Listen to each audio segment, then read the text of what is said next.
So analog modulation is your first unit where we try to discuss about amplitude modulation. So first we have to see what is the purpose of modulation.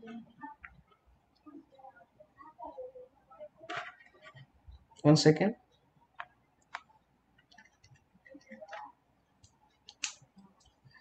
So analog modulation. So in analog modulation, first we have to see what is the need for modulation. See, if you try to see many communication applications, we'll be having a speech signal which we have to transmit over long distances. Okay, so it basically we are discussing about mobile telecommunications. So in mobile phone, so we'll be having the transmitter end and the receiving end. So in the transmitter side, we'll be having a microphone. If you are trying to connecting a call, so we'll be talking something in the microphone that would be modulated and it will be transmitted. Maybe we will be using a radio wave communication, so which where we will be using atmosphere for transmission of the signal. So the problem in doing this transmission is the message signal is weak. The voice signal, if you try to think about the speech signal, it is we know the frequency of a speech signal. So the speech signal is around 20 hertz to 20 kilohertz. So this is our range. So when we try to talk, so we'll be having in this particular range 20 hertz to 20 kilohertz. So if you try to see how much energy it requires to send the signal, if you try to send without any kind of a modulation, the speech signal will be easily dissipated. Okay, so the distance it can travel, the radio wave can travel, is dependent on the frequency. That is the main point. Based on the energy of the signal, speech signal, okay, based on the energy only we can transmit the signal over a distance. So this 20 kilohertz of energy, okay, so the 20 kilohertz frequency, it cannot travel maximum distance. Okay, maybe it can, if you are not using any kind of a modulation, I can shout at highest pitch, maybe you can hear from a distance of some 10 or 20 meters. That is the distance it can travel without modulation, audible. Okay, so beyond the range of some 20 meters, that speech or voice cannot be heard.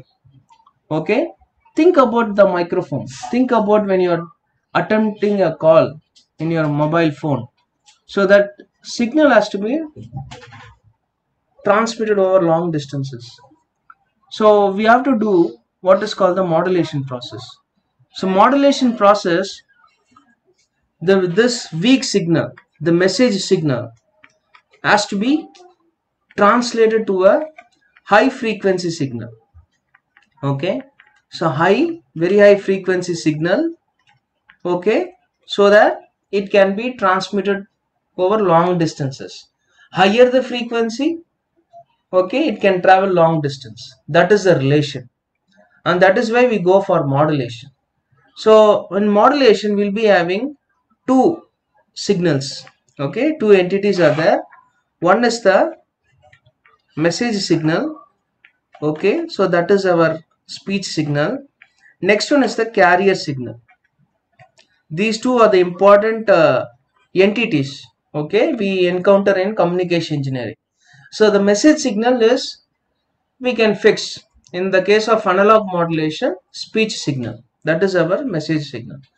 The carrier signal is the signal which is the high frequency signal, which is going to carry the message signal over long distances, and that is why they are given this name, the carrier signal. Okay, these are high frequency signal which can carry that low frequency message over long distances.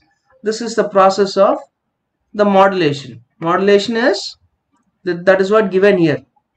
Message carrying signal has to be transmitted over a distance and establish a reliable communication. Okay, so this is done by the high frequency carrier signal. This is the modulation process.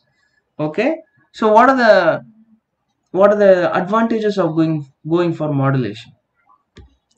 The first one is you can reduce the antenna size. Okay, suppose you can think about your cell phone. Okay, are you having antenna in your cell phone? Have you ever wondered where is the antenna in the cell phone?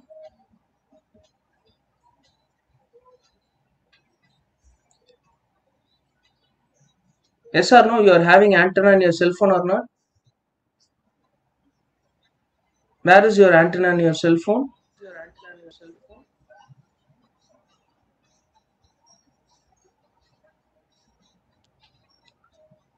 Guna, Nishant?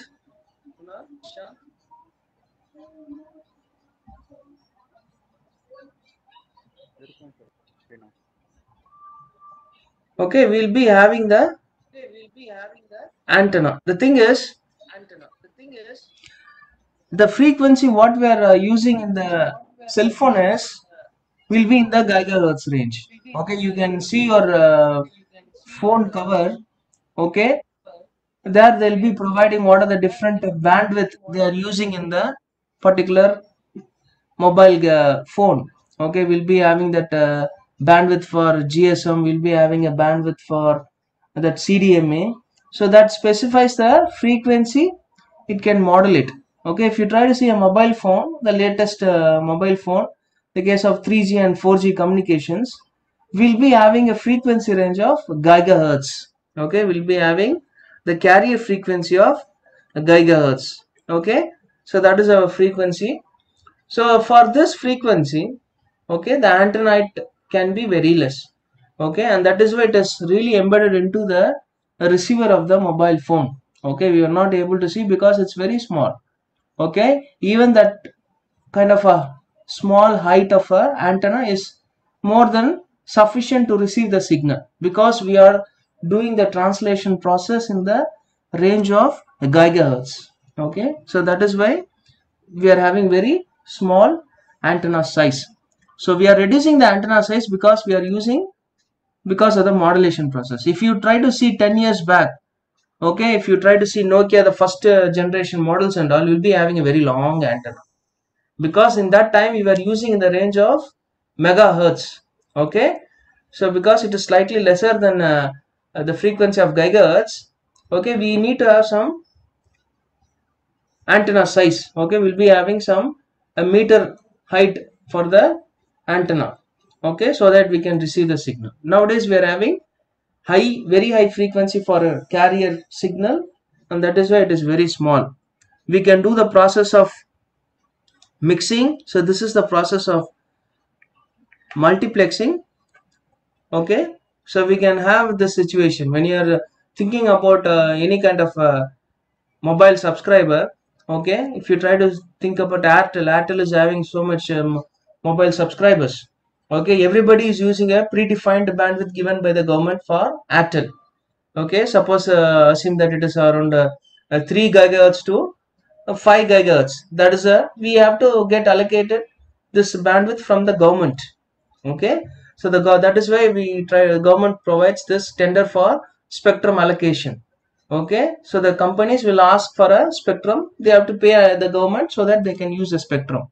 Okay, so for this particular Airtel, they might have bought a spectrum in the range of this. Suppose you assume the 3 gigahertz to 5 gigahertz, so they can give this particular frequency, they can use only this particular range of frequency.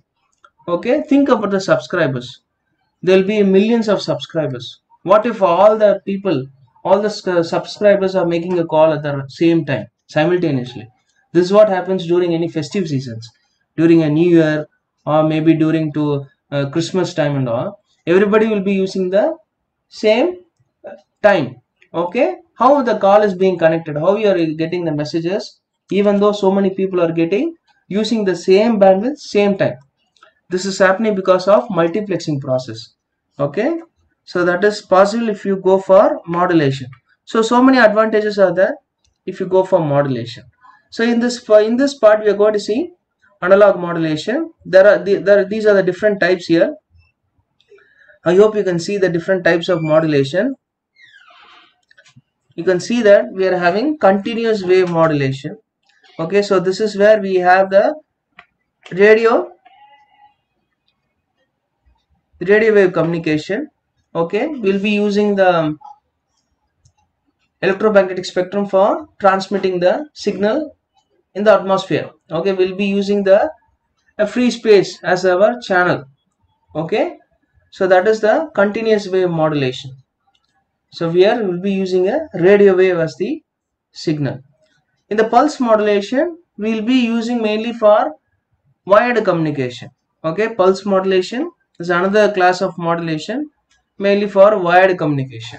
Okay, so the thing what you're doing in a landline, okay, the communication what we have in the internet, okay, it's all because of pulse modulation. Okay, so these are two classes. So the continuous wave modulation mainly finds application in mobile telephone. Okay, because we'll be using a wireless medium. Okay, so we'll be having the atmosphere as our channel. So we'll be transmitting the signal in the atmosphere, free space. So in that there are two types, amplitude modulation and AM modulation and the angle modulation. Angle modulation we are having the FM and the PM. Okay, so likewise for the pulse modulation. So pulse modulation is another class of modulation where will be here the carrier signal is something like a sinusoid, but in the case of a pulse modulation we'll be having a train of pulses. Okay, pulse train. Pulse train is our carrier signal. Here it is a sinusoidal signal as the carrier signal. Okay,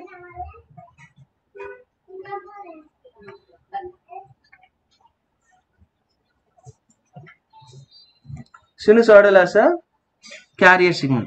So in that we will be having the frequency modulation and phase modulation. In the pulse modulation we will be having various other types. Okay, we'll be having these three types.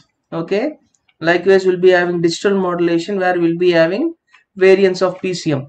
So these are covered in different chapters in communication engineering. First unit will be covering only this one. Okay, and these are covered in the second unit of communication engineering. We'll just focus on this part. Okay, so here we try to focus on amplitude modulation. So this is the amplitude modulation. Okay, so this is the A modulation. We are going to see what is amplitude modulation. So it is a continuous wave, or the carrier signal is a sinusoidal signal. Sinusoidal signal means we'll be having a carrier as the form of cos theta or sin theta. Okay, some component of cos or sin.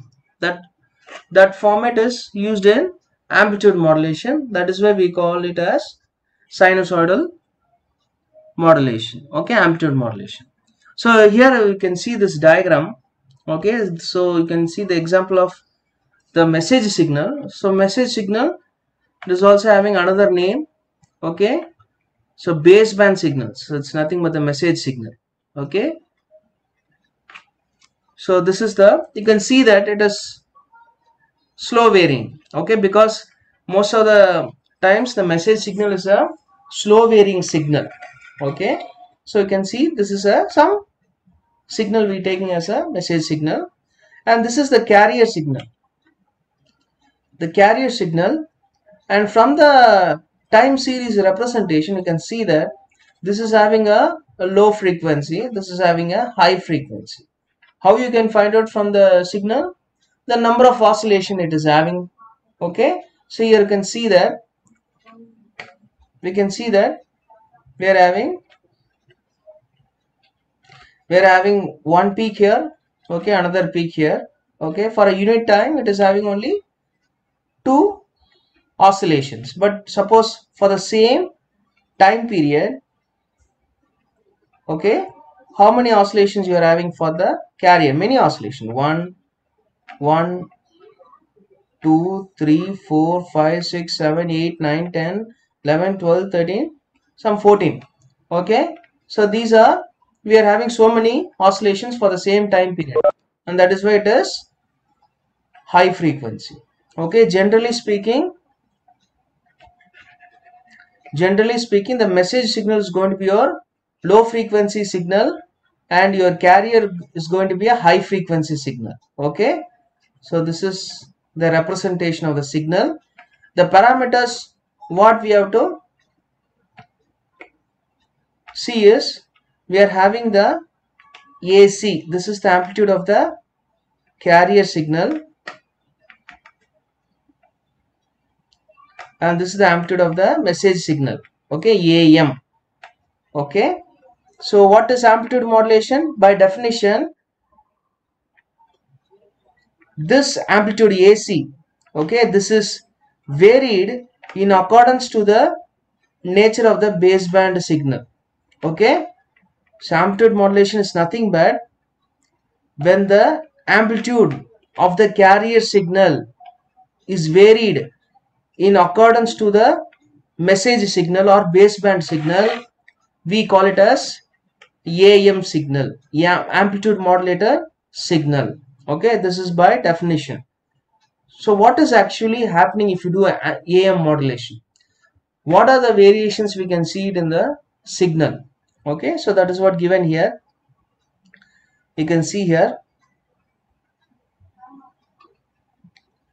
So this is the AM signal. If you try to do the AM modulation, the final output is will be having this signal, okay. So this is our AM signal, okay. What are the things you can infer from the signal, okay? The main important property of this AM signal is the AM signal carries the envelope of the message. You can see here, okay. It is carrying the envelope of the message, okay. You can see that it is carrying the envelope of the message. This is an important property of the AM signal, okay. Then what are the other things? It is changed in the AM signal. You can see that here that AC of the carrier signal is varied, okay. Now it is what? AC plus AM, and here you will be having AC minus AM, okay. So when the signal is maximum, we will be having maximum amplitude on the AM signal. So here we will be having AC plus AM. When the signal is less, okay, at this point, when the signal is less, we'll be having a minimum amplitude, which is what provided here, okay, which is nothing but AC minus AM, okay. So based on the signal, you can see that the carrier signal is changed, okay. So this is AM modulation, okay. You can see a small mathematical representation given here. It's very simple.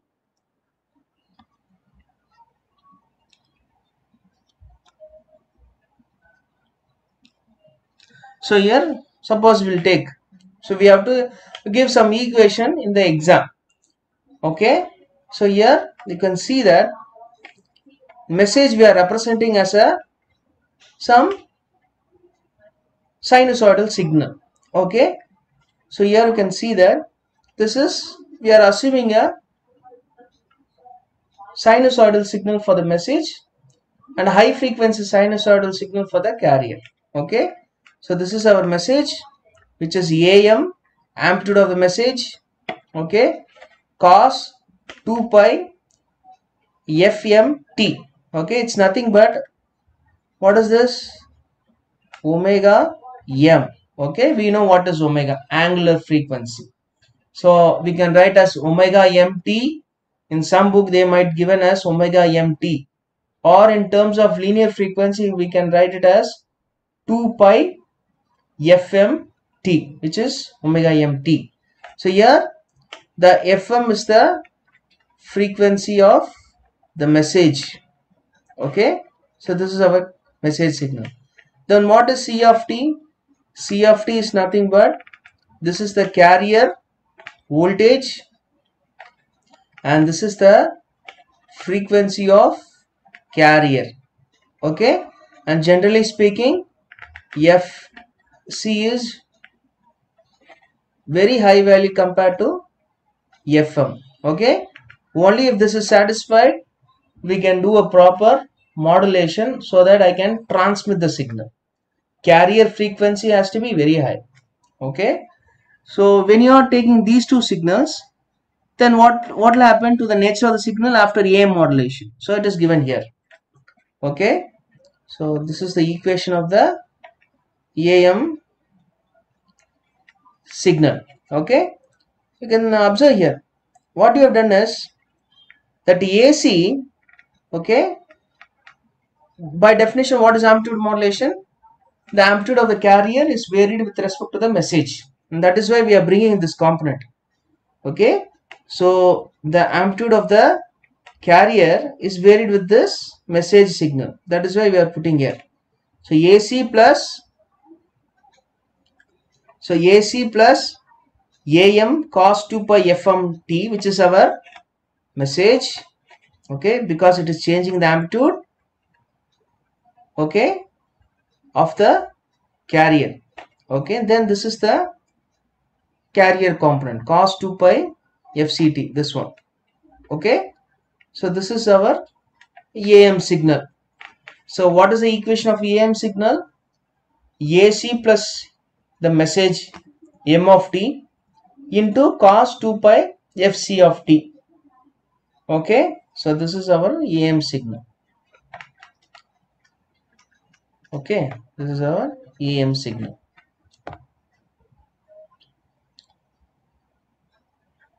How to generate the signal? So square law modulator are the devices which generates the modulated signal. Okay, so modulator are class of electronic devices which produces the modulated signal.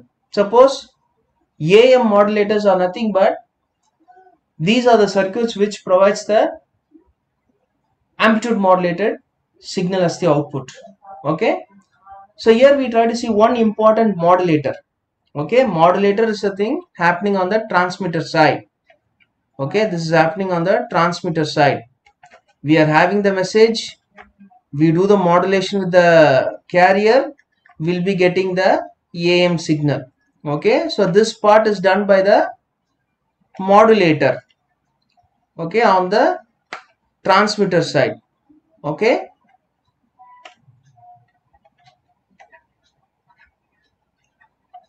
so a very common question in exam is square law modulator. Okay, so we'll be having, this is for AM, so here we'll be having the message. Okay, we'll be having the message, then we'll be generating that carrier signal AC cos 2 pi fc of t, so which is our carrier. Okay, this is c of t. Okay, the carrier, this is m of t. Then you add, because we are doing what? Addition. Okay, and that is why we are adding. Okay, that signal is given to a square law device. Okay, the square law device produces this output, plus some harmonics. Okay, plus some harmonics, some other components. Okay, so what we are interested is I have to get only this component, first component. Okay, so this is the total output of a square law device. This is V2. Okay, we'll be having the AM signal plus some high frequency harmonics. Okay, that is not required for transmission.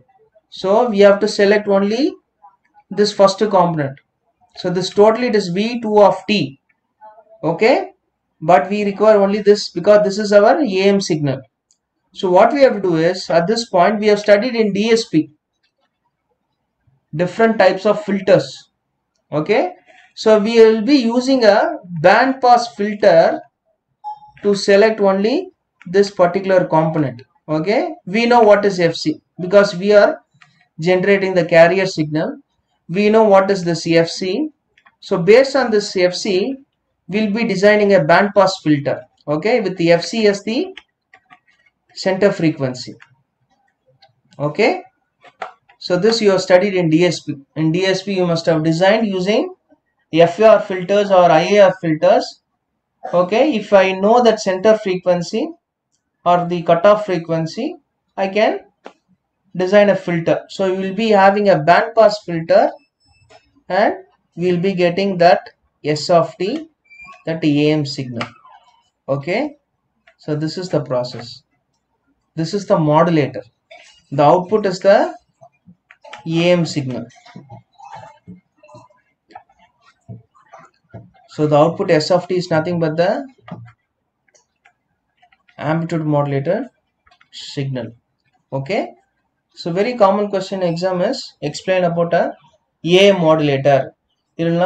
Explain about a square law AM modulator, they'll ask.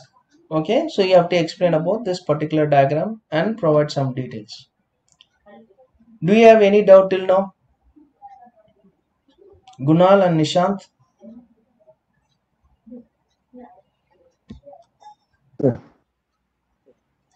Okay, you able to understand? Okay. Okay, so this is one part, AM modulators. Okay, so this is transmission. You have the signal. Suppose you are taking a phone, you are making a call. Okay, so you try to say hello in the microphone. So what is happening on the inside of the phone? When you say hello, that hello is actually converted into a electrical signal by the microphone. Okay, so the electrical signal is our M of T, SI signal. Then we'll be having a generator device in the phone which will be generating the carrier signal C of T, and we'll be using a modulation. Suppose you are using AM modulator, these two signals are manipulated, so we'll be getting a AM modulated signal. Then you transmit that AM signal. That AM signal has the power to travel long distance and reach the destination. On the other side of the reception, the other side of the caller, okay, on the receiver side, we'll be receiving the signal, AM signal. Then we have to do all the things what you have done on the transmitter side. Okay, we have to reverse it. Okay, then get back the original signal. Okay, we'll take the message, we'll do a modulation, we just pack it and we send it. On the receiver side of the caller, okay, we'll be receiving the AM signal, unpack all the modulation what you have done, then you get the recover the original signal, that is demodulation. So that is the demodulation. Okay, demodulation. Demodulation is nothing but you recover the original signal from the modulated signal. In our particular case, AM signal. Okay, again here also we'll be using a square law as a demodulator. Okay, don't get confused. This is a device which we can use it for both modulation and demodulation. Okay, it is just a semiconductor device only. Semiconductor has this unique property. I don't want to confuse you. Just understand that square law device, it's a device where we can tweak it to do the work of a modulation, and we can change its property to in the operation of demodulation also. Okay, so this application here in AM demodulation, we can also use a square law device as a demodulator. So that is what happening here. Okay, so you will receive that AM signal on the receiver side, you give it to a square law device. Okay, so the output at this point is will be getting some property of the message plus some harmonics. Okay, some harmonics. So at this point on the receiver side, my objective is I don't want to worry about the carrier. I have to collect only the message M of t. Okay, your objective changes. In the case of a transmitter side, your objective is you have to pack the message with the carrier and transmit as a whole. On the receiver side, my objective is I have to uncover that carrier signal, get back only the message signal. Okay, so when you try to give the AM wave to a square law device, the output is a combination of the message and some high frequency component. Okay, some harmonics. Okay, now I don't want this one. Okay, I want only this one. So what I have to do is I know the property of the speech signal, that is our message, low frequency. Okay, so you'll be using a low pass filter, LPF, for the demodulation. Okay, low pass filter for the demodulation. So finally you'll be getting the message signal. Okay, at this point. The main difference in the AM modulator and demodulator is the AM modulator will be using a band pass filter in the final stage. Okay, in the case of square law device, in the AM demodulator, we are using a low pass filter. That is the main difference. So here we are using a low pass filter because my aim is to filter out the high frequency component and get back only the message which is low frequency. So that is our aim. That is why we are using a low pass filter. Okay.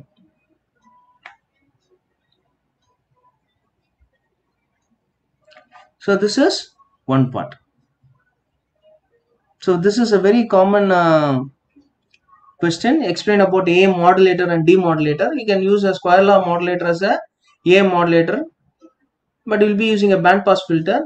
You can use a square law device as a demodulator also. There I'll be using a low pass filter.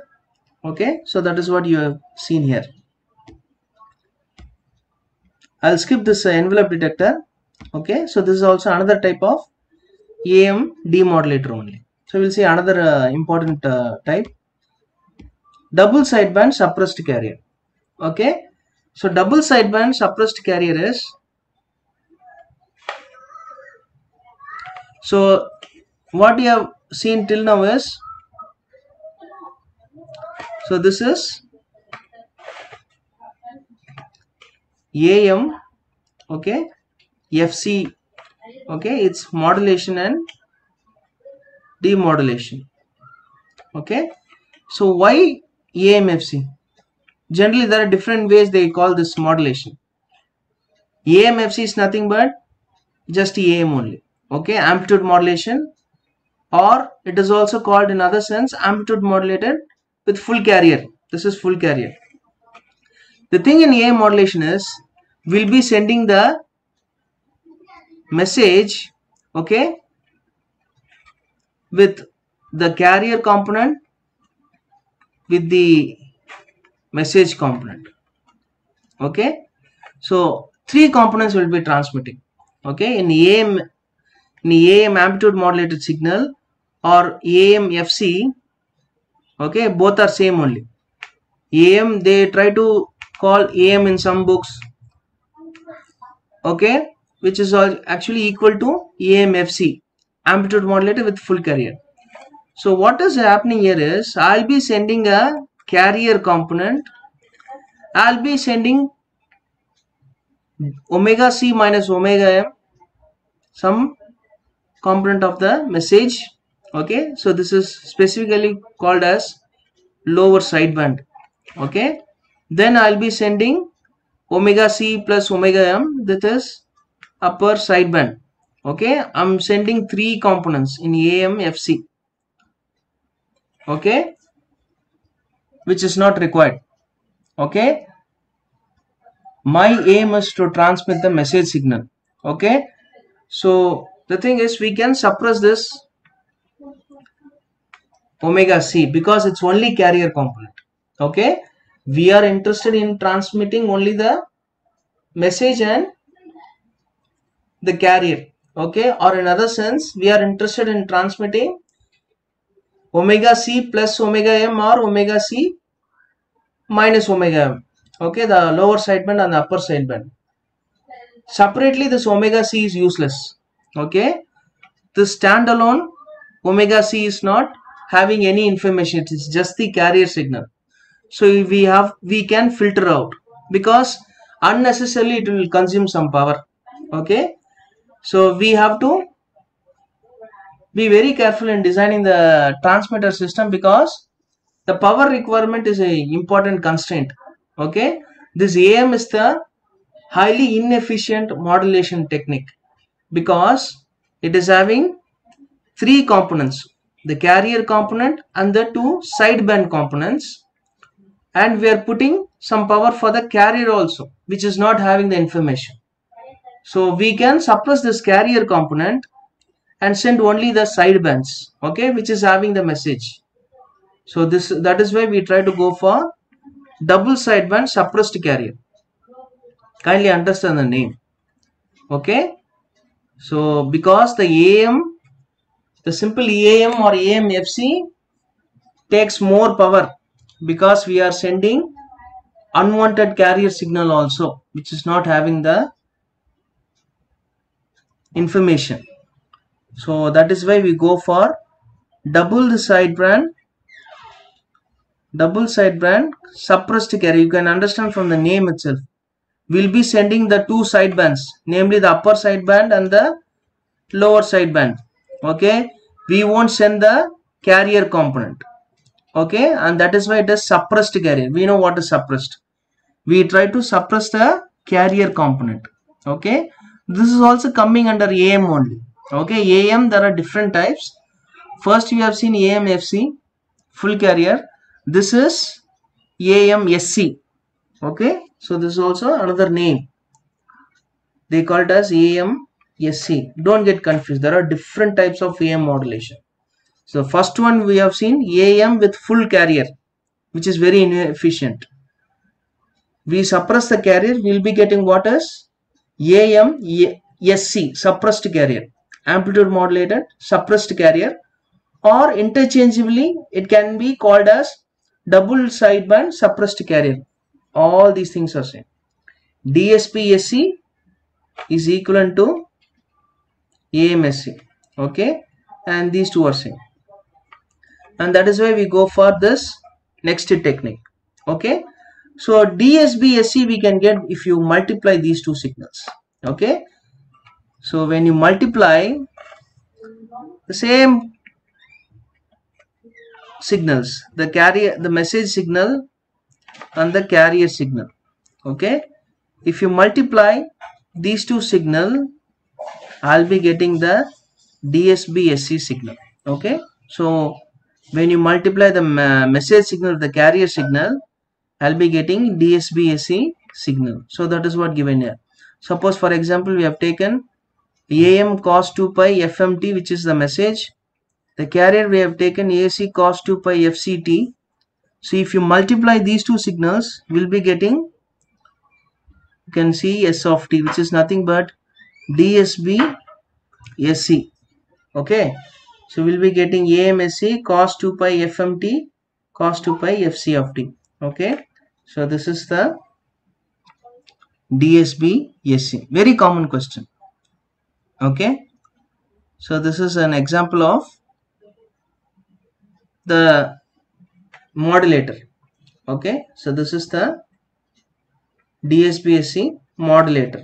Okay, so here we'll be having the message signal, here we will be having the carrier signal, here we'll be getting the DSP-SC signal. Okay, so this multiplication process is occurring in this diode bridge. Okay, we are having a series of bridges, okay, by connecting the diodes in this fashion. Why it is called ring modulator? We'll be having in a ring form. Okay, we'll be having this particular form. Okay, we'll start here. Okay, it is going here. Okay, it is going here. It is like a ring form. Okay, it is cyclic, and that is why it is a ring modulator. So using this, I can generate what is called DSPSC. So this is nothing but it is performing the multiplication of the two signal. Okay, this series of diodes, it is acting in a way that we are actually multiplying the two signals. Okay, so this is where in the primary winding of this input transformer we'll be getting the message signal. Then we'll take a center tapping, okay, of these two transformers. This is the center tapping. Okay, so through the center tapping I'll be sending the carrier signal. Okay, and the final output is obtained on the secondary winding of this output transformer. Okay, so this is where we'll be getting the DSBSC signal. So this whole part is just multiplying the message and the carrier signal. Okay, so finally we'll be getting the DSBSC. So this is a very common question. Explain about a DSBSC modulator. Okay, so we can explain about this ring modulator. Okay, so these two are very common question. In the exam they can ask you as comparison also. Comparison of